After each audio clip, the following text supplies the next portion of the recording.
atafika mundamo anawauza dikirani pano pemberani kuti mungalowe nkuyesera anagwirwa ndi chisoni naoneka otedwa nzeru moyo wanga uli ndi chisoni cha imfa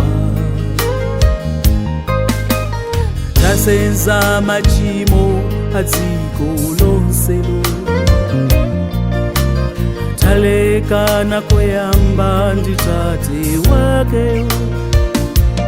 chikho ichi chindipitilile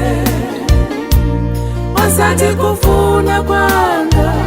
koma kufuna kwanu Mbuye zimutu ndiwafuna tupindilo lefuka chikho ichi chindipitilile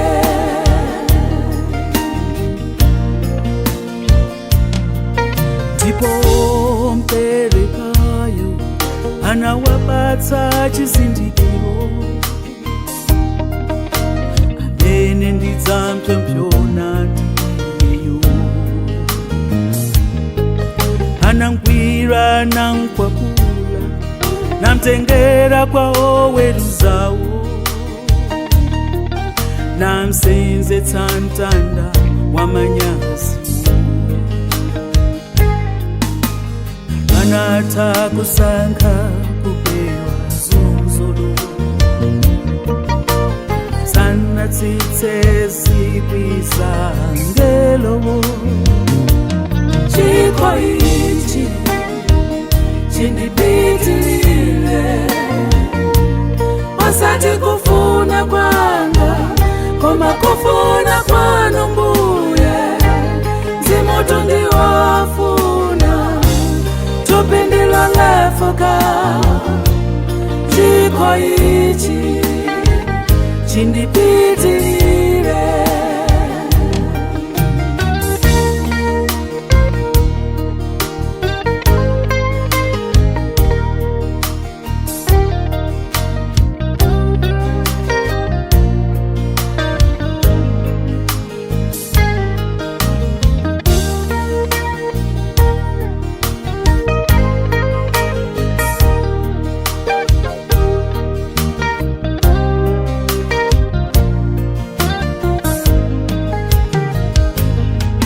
Mungu wanga mwandisiranjine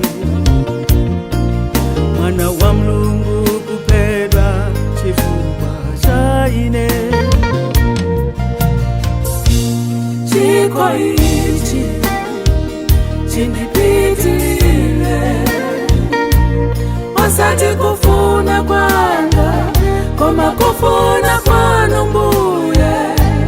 zimutu ndiwafuna tupindilo lefuka chikho ichi chindipitilile chikho ichi chindipitilile wasati kufuna kwanga koma kufuna kwanu Mbuye zimutu ndiwafuna tupindilo lefuka chikho ichi chindipitilile